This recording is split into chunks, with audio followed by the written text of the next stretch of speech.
Hello, my name is Malin and welcome back to my channel Malin Tries to Read. Today I have a very special video. I'm going to talk about my most anticipated books of the year 2021.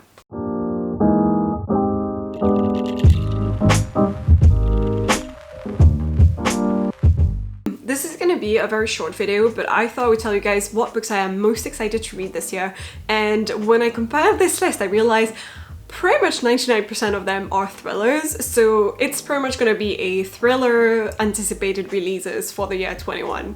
So the first book I have on the list is The Hunting Wives by May Cobb, and first of all, can we talk about this cover? This cover is fucking gorgeous and I am so excited to read this book just because of the cover. And it's also very different from a lot of covers I've seen so far, especially when it comes to thriller. You often start recognizing a pattern and a certain type of design that has been done and done over and over again, so that marketing teams can be like, hey, you like that book, and if we make that book look like that one, then you'll think you'll like that book as well, and then you'll buy it too, which definitely works, and I'm sure a lot of the time is actually accurate, and both books are great and totally in my taste. But I am also super excited to see something fresh, new and different, which is why I love this cover so much. So here's the quick summary of this. The Hunting Wives share more than target practice, martinis and bad behavior in this novel of obsession, seduction and murder. Sophie O'Neill left behind an envy-inspiring career in the stressful, competitive life of big city Chicago to settle down with her husband and young son in a small Texas town. It seems like the perfect life with a beautiful home in an idyllic rural community. But Sophie soon realizes that life is now too quiet and she's feeling bored and restless. Then she meets Margot Banks, an alluring socialite who is part of an elite clique secretly known as the Hunting Wives. Sophie finds herself completely drawn to Margot and swept into her mysterious world of late-night target practice and dangerous partying. As Sophie's curiosity gives way to full-blown obsession, she slips farther away from the safety of her family and deeper into this nest of vipers. When the body of a teenage girl is discovered in the woods where the Hunting Wives meet, Sophie finds herself in the middle of a murder investigation and her life spiraling out of control. Okay, first of all, that sounds super exciting and just totally up my alley, but also it really reminds me of A Simple Favor. It stars Anna Kendrick and Blake Lively, and Anna Kendrick plays this woman who is a single mom and not doing, great with the whole juggling things together. And she's kind of got her own YouTube channel, I guess, where she does like mom things. And she meets Blake Lively's character at school, where Blake Lively drops off her son as well.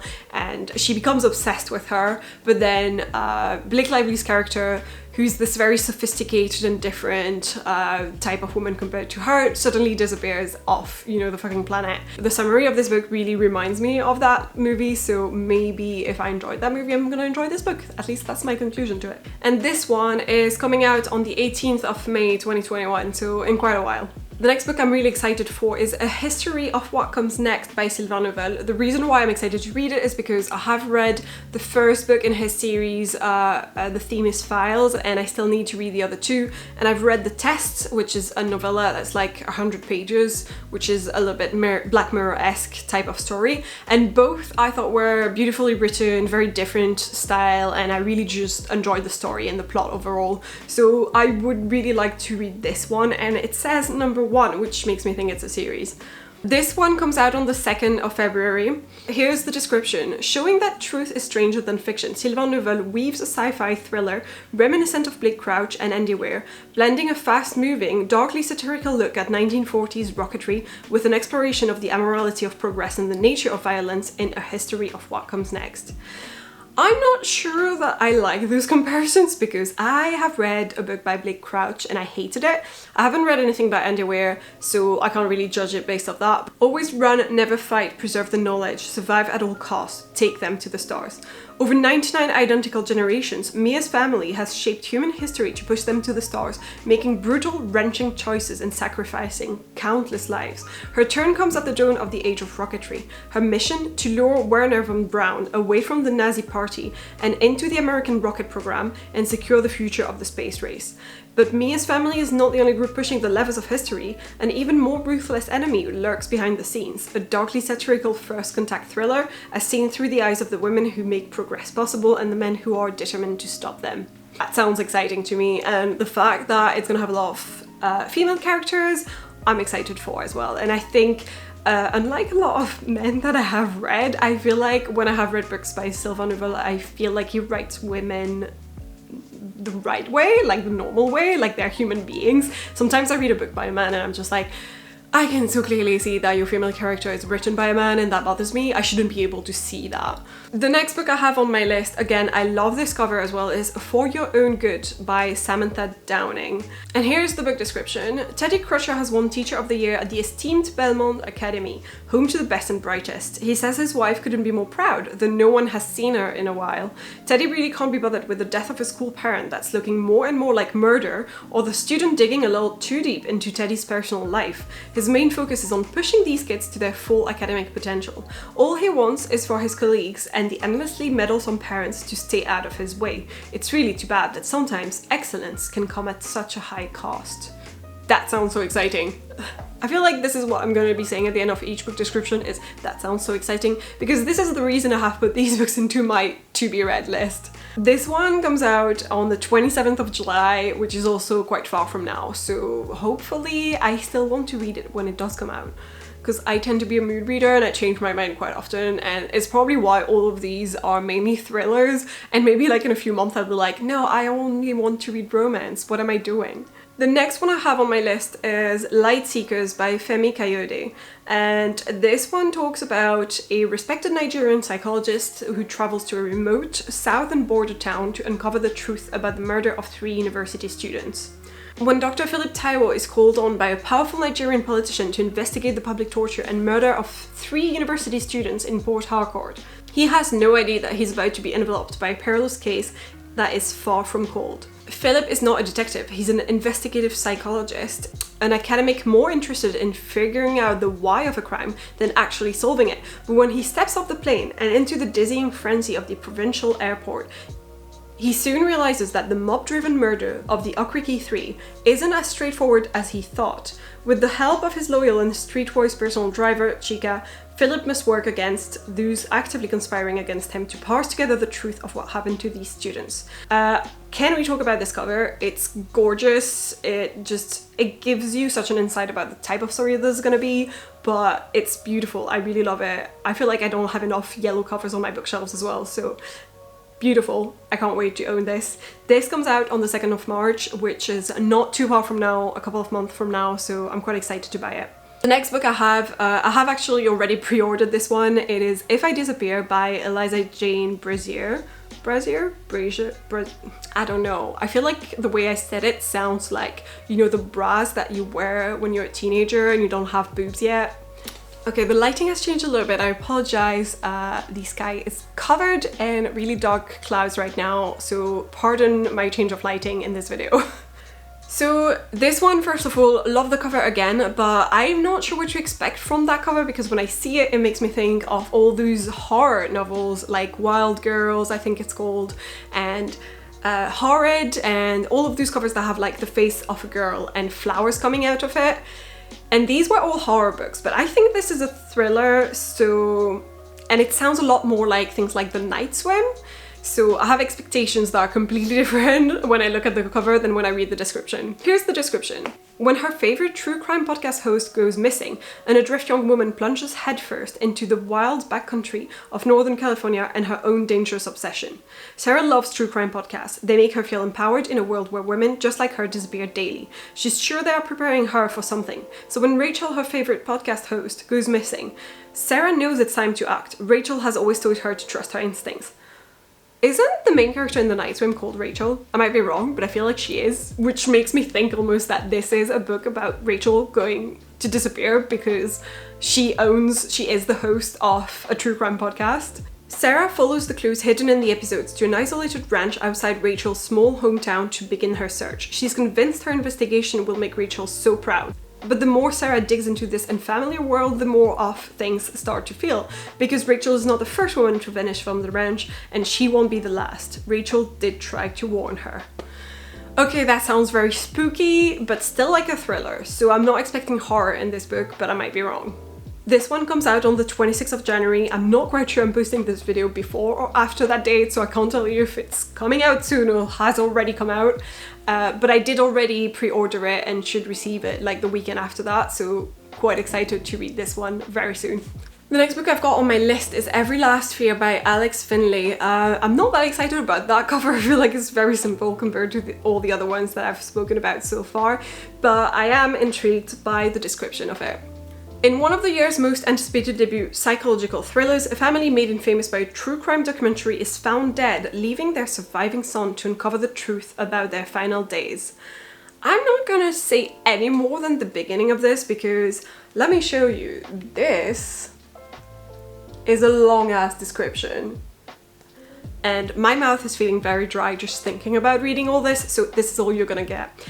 I am excited about it. I'm not entirely sure how I will feel about it once I start reading this one because it does say it's a psychological thriller and I have had pretty bad luck with psychological thrillers in general. I feel like some of them can be fast-paced enough for me, but most of the time they are slower type of books, which makes sense because it goes with the genre, and I'm not a huge fan of slow books. So it's just that when I read the summary and just even that one paragraph that I just read you, it does sound very exciting and like it does sound like stuff does happen and goes on, so I am hopeful. And that one comes out on the 2nd of January.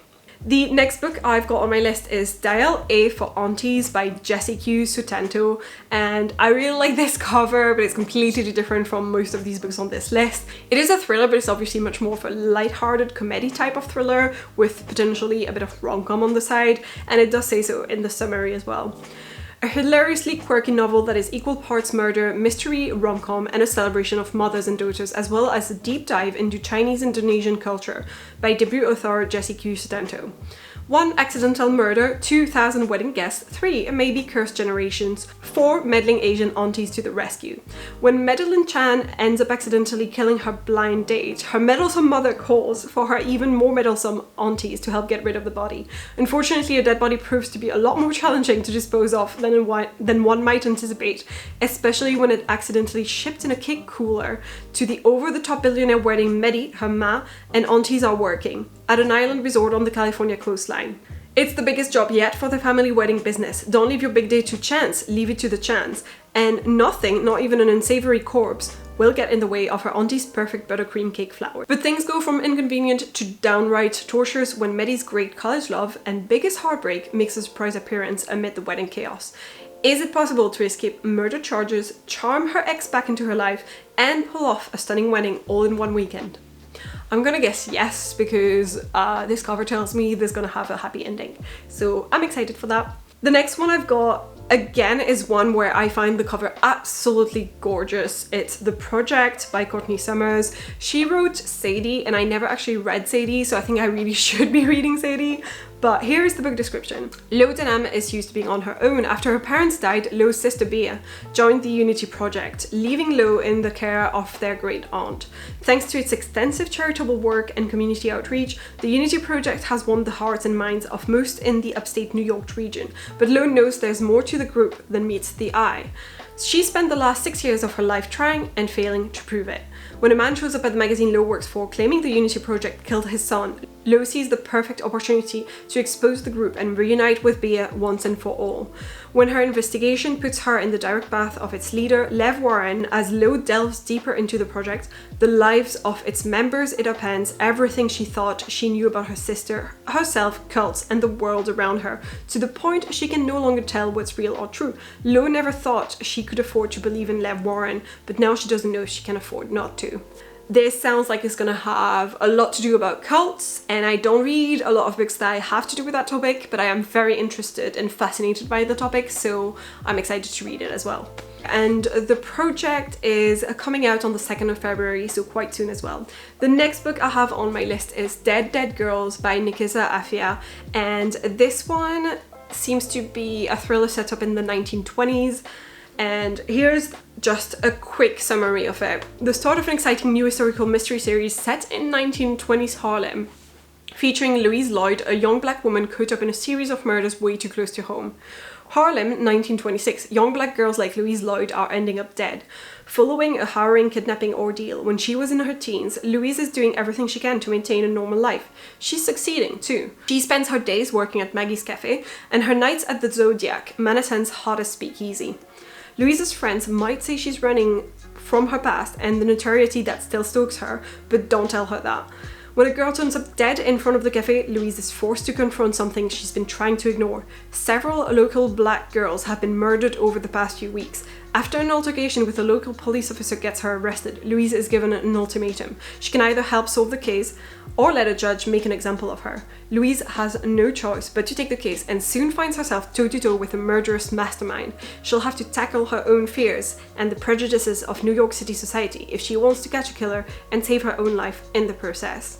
This description speaks to me so much. I love books that are set in the 1920s, and this one comes out on the 1st of June, so about halfway to the year. I'm not sure about the cover. Like, I like the drawing and the illustration in it, but I don't really love the typography of it, but we will see what happens, because I feel like sometimes they put covers up a little bit earlier in the year, and then sometimes it changes slightly when it gets closer to the release date, and also we might not get the same covers UK and US, so I don't really know what we will get. The next one is The Box in the Woods by Maureen Johnson. The reason I've got this one on this list is because I read the first 3 books in the Truly Devious series. This says it's number 4, but from what I understand, it's not actually about the Truly Devious case anymore. It just has the same characters from the first 3 books. The Truly Devious series continues as TV Belle investigates her first mystery outside of Ellingham Academy in the spine-chilling and hilarious standalone mystery.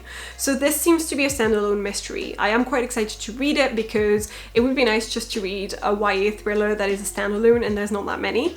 And I really love this cover. I love the purple of it. It's gorgeous. This gets published on the 15th of June, and I'm definitely gonna get it. Hopefully there's no more of the freaking stupid toxic romance that isn't there that I actually hate, and it focuses more on the case, because I do think Maureen Johnson really writes really fun to read murder mysteries, so I am hopeful that it's going to focus more on that and less on the romance aspect, which I thought was shit. I have only 2 books left on my list, and the sky is getting darker and darker. So let's go. Pride and Premeditation is the next one that's on my list, which is a Jane Austen murder mystery by Tirzah Price. Perfect for fans of the Lady Janies and Stalking Jack the Ripper, the first book in the Jane Austen murder mystery series is a clever retelling of Pride and Prejudice that reimagines the iconic settings, characters, and romances in a thrilling and high-stakes whodunit. When a scandalous murder shocks London high society, 17-year-old aspiring lawyer Lizzie Bennet seizes the opportunity to prove herself, despite the interference of Mr. Fitzwilliam Darcy, the stern young heir to the prestigious firm Pemberley Associates. Convinced the authorities have imprisoned the wrong person, Lizzie vows to solve the murder on her own. But as the case and her feelings for Darcy become more complicated, Lizzie discovers that her dream job could make her happy, but it might also get her killed. This comes out on the 6th of April, and first of all, I love the cover. Second, I love the premise. I am so excited to see where they go with this, and I just love the fact that we have a thriller and a romance at the same time, because these are kind of my favorite, but I don't find them that often anymore, and I really love it when you have a really compelling murder mystery and at the same time there's a romance in it. The last book that's on my list is The Initial Insult by Mindy McGuinness, and it will be part of a series as well. It says number 1 on the Goodreads page.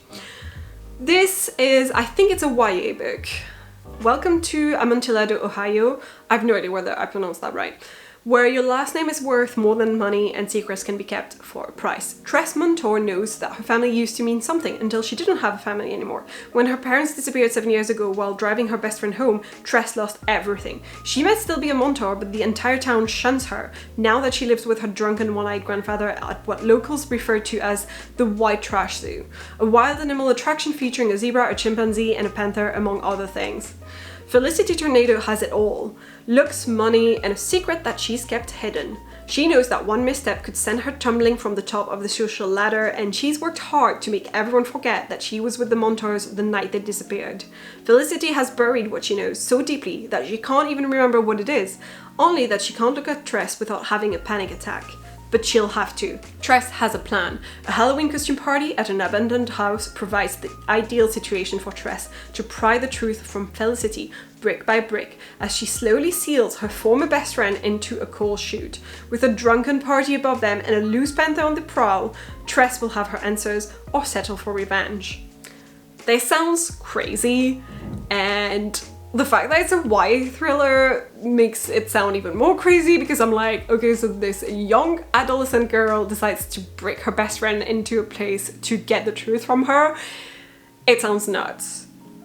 I'm very excited for it, and I think it's gonna be a very fun read. That's it. This is only 12 books instead of 21, like a lot of people have been doing 21 books for 2021, but I just didn't want to make this video super long. And I'm also much more the kind of person who tries and read whatever she wants on the spot, and you know, a mood reader, rather than try to read everything that's been coming out that exact year.